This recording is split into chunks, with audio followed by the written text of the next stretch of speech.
Hello everyone, हमने अपनी last video में नेचर ऑफ़ इंटरनेशनल रिलेशंस के बारे में पढ़ा था और आज हम स्कोप ऑफ़ इंटरनेशनल रिलेशंस के बारे में पढ़ेंगे।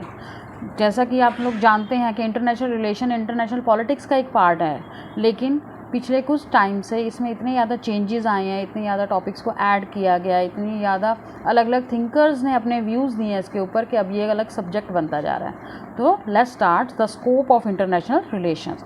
फर्स्ट हम देखेंगे study of the state system. Study जैसे कि नाम से आपको पता चल रहा है, स्टेट मतलब राज्य है, और इंटरनेशनल रिलेशंस में मेन किसके ऊपर फोकस किया जाता है, अलग अलग स्टेट्स के रिलेशंस को फोकस किया जाता है। अब हम स्टेट सिस्टम में पढ़ेंगे कि एक कंट्री की पावर के लिए क्या ज़रूरी है कि वहाँ का भूगोल कैसा है, वहाँ का हिस्ट्री कैसी रही है, वहाँ के अलग अलग रिलीजन कैसे रहे हैं, वहाँ के लोगों की आइडियोलॉजी कैसे रही है।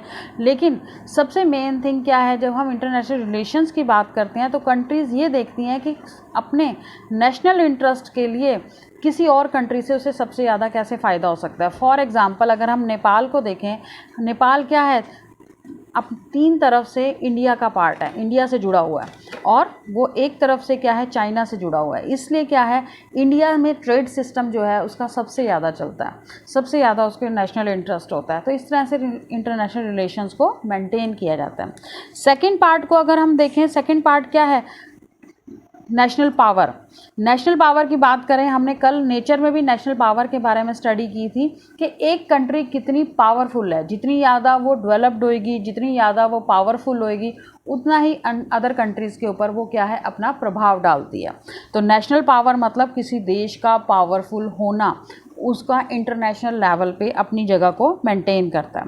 Third one is that national interest. Nature में हमने नेशनल इंटरेस्ट के बारे में पढ़ा था कि कोई भी कंट्री जब फॉरेन पॉलिसीज़ बनाती है, दूसरे कंट्रीज़ के साथ अपने रिलेशन को मेंटेन करती है, तो सबसे ज़्यादा वो नेशनल इंटरेस्ट को आगे रखती है कि दूसरी कंट्री से उसे कितना ज़्यादा से ज़्यादा फ़ायदा होगा, कितना उसका ट्रेड ज़्यादा बढ़ सकेगा, कितनी नई टेक्निक्स उसको मिल सकेंगी जिससे उसके देश का जो डेवलपमेंट है वो ज़्यादा से ज़्यादा हो। Fourth one is foreign policy. As the same part हमने कल भी पढ़ा था, फॉरेन पॉलिसी के साथ जब दो कंट्रीज़ आपस में रिलेशंस को मेंटेन करती हैं तो सबसे ज़्यादा वो किस तरफ ध्यान देती हैं, फॉरेन पॉलिसी। फॉरेन पॉलिसी में उन सब चीज़ों की तरफ ध्यान दिया जाता है जिससे क्या है, नेशनल पावर को भी बढ़ावा मिले, नेशनल इंटरेस्ट को भी बढ़ावा मिले, नेशनल रिलेशंस भी अच्छे हों कंट्रीज़ के आपस में। तो इन सारी चीज़ों को आगे रखकर ही फॉरेन पॉलिसी को कंट्रीज़ मेंटेन करती हैं। अगर हम फिफ्थ पॉइंट की बात करें, पॉलिटिकल इंस्टीट्यूशन एंड ऑर्गेनाइजेशन। आज जैसा कि आप जानते हैं कि फर्स्ट वर्ल्ड वार और सेकंड वर्ल्ड वार के टाइम पे हमारे यहाँ पर क्या है, इंटरनेशनल ऑर्गेनाइजेशंस बनाई गई।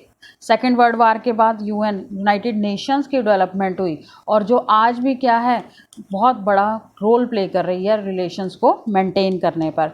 टाइम टू टाइम बहुत ज़्यादा इंस्टीट्यूशंस बने हैं, जैसे नाटो, सीटो, सेंटो। तो ये सारे क्या हैं, UNESCO, WHO, world health organisation. तो ये सब क्या है, टाइम टू टाइम कंट्रीज़ के रिलेशंस को मेंटेन करने के लिए और पीस मेंटेन करने के लिए, आपस में कंट्रीज़ के रिलेशन को बहुत ज़्यादा डेवलप्ड करने के लिए बहुत बड़ा रोल प्ले करती हैं। सिक्स पॉइंट को अगर हम देखें, study of war and peace activities. Study है war and peace activity. Time to time कौन से कारण है, क्यों वॉर की तरफ कंट्रीज़ आगे बढ़ती हैं, और फिर अगर कंट्रीज़ के बीच में किसी भी चीज़ को लेकर क्लैश हो जाता है, चाहे वो जल विवाद हो, सीमा विवाद हो, आतंकवाद को लेकर हो, पर्यावरण को लेकर हो, तो उनके बीच में पीस एक्टिविटीज़ करने के लिए भी अलग अलग मेथड्स को यूज़ किया जाता है। ये काम कौन करती हैं, कोई ना कोई ऑर्गेनाइजेशंस हैं, इंस्टीट्यूशंस हैं जो रोल प्ले करते हैं ताकि इंटरनेशनल लेवल पर कंट्रीज़ के बीच में पीस को मेंटेन किया जा सके। इंटरनेशनल लॉ, जैसे हमने कल भी पढ़ा था, लॉ मतलब विधि, नियम। जैसे एक कंट्री को चलाने के लिए रूल्स की ज़रूरत होती है, ऐसे ही इंटरनेशनल रिलेशंस को चलाने के लिए रूल्स की ज़रूरत होती है, उसे इंटरनेशनल लॉ कहते हैं। लेकिन आज के टाइम में एक सबसे बड़ी कमी है कि कंट्रीज़ उन्हीं लॉज़ को अप्रूव करती हैं जिससे उनके नेशन का सबसे ज़्यादा इंटरेस्ट हो, उनकी पावर को सबसे ज़्यादा बढ़ावा मिले। वो ऐसे किसी भी लॉ को एक्सेप्ट ही नहीं करती हैं जिससे क्या है, उनकी किसी तरह का कोई नेशनल इंटरेस्ट ना हो। तो फिर भी देशों के बीच में एक हार्मनी क्रिएट करने के लिए, उनके बीच में कोऑर्डिनेशन क्रिएट करने के लिए, रिलेशंस को मेंटेन करने के लिए इंटरनेशनल लॉ की सबसे ज़्यादा ज़रूरत पड़ती है, और आज इंटरनेशनल लॉ वर्क भी कर रहा है। स्टडी ऑफ न्यूक्लियर पावर, जैसा कि आप जानते हैं सेकेंड वर्ल्ड वार के टाइम पर सबसे पहले अमेरिका ने न्यूक्लियर बॉम्ब का इस्तेमाल किया था। किस लिए इस्तेमाल किया था? क्योंकि वो ये दिखाना चाहता था कि वो सुपर पावर है, उससे आगे कोई भी कंट्री नहीं है। और अमेरिका के बाद से अमेरिका को ये दिखाने के लिए कि पावर मेंटेन हो रही है, उसके बाद यूएसएसआर ने 1949 में टेस्ट किया था न्यूक्लियर बॉम्ब, और ये दिखाया था कि सिर्फ अमेरिका एक ऐसी कंट्री नहीं है जिसके पास न्यूक्लियर बॉम्ब है, यूएसएसआर भी उसका एक पार्ट बन चुका है।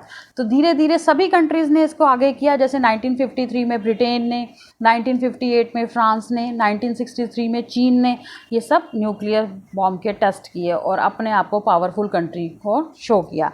उसके बाद 1974 में इंडिया ने न्यूक्लियर बॉम्ब का टेस्टिंग करके ये दिखाने की कोशिश की कि इंडिया भी धीरे धीरे डेवलप्ड कंट्री बनता जा रहा है। इंडिया के बाद पाकिस्तान ने।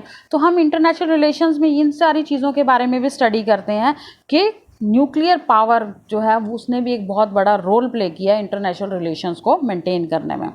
फिर हम बात करेंगे स्टडी ऑफ आइडियोलॉजी।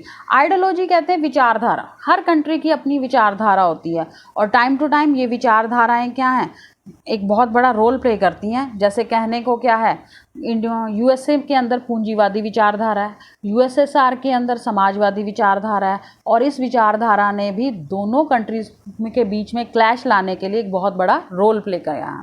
इसी तरह और भी टाइम टू टाइम विचारधाराएं रही हैं, जैसे मार्क्सवाद, नाजीवाद, पूंजीवाद, उपनिवेशवाद। तो ये विचारधाराएं क्या हैं? इंडिया के अंदर गांधीवाद को अपनाया गया। तो ये विचारधाराएं भी क्या हैं, रिलेशंस को मेंटेन करने में सबसे बड़ा रोल प्ले करती हैं। फिर the last one and the 10th point is polarisation of power.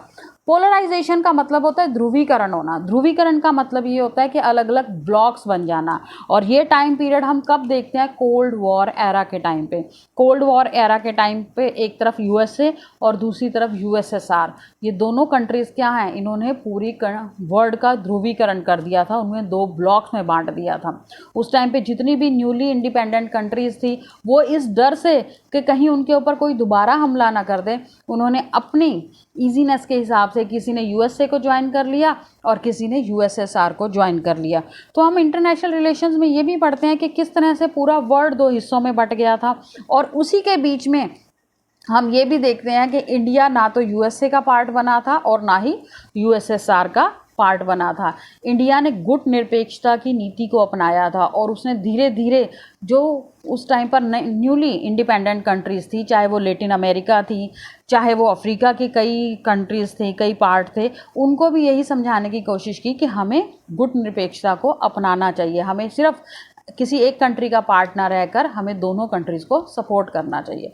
तो बेटा ये क्या है, ये 10 पॉइंट्स हैं जो क्या हैं, इंटरनेशनल रिलेशंस के स्कोप को दिखाते हैं, और ये मोस्ट इंपॉर्टेंट है क्योंकि क्वेश्चन इसी से रिलेटेड आएगा। आपको इंटरनेशनल लेवल पे या तो नेचर एंड स्कोप के बारे में पढ़ेंगे, नेचर एंड इम्पोर्टेंस के बारे में पढ़ेंगे, लेकिन मैंने जैसे कि कल भी कहा था कि ये क्वेश्चन 100% आएगा।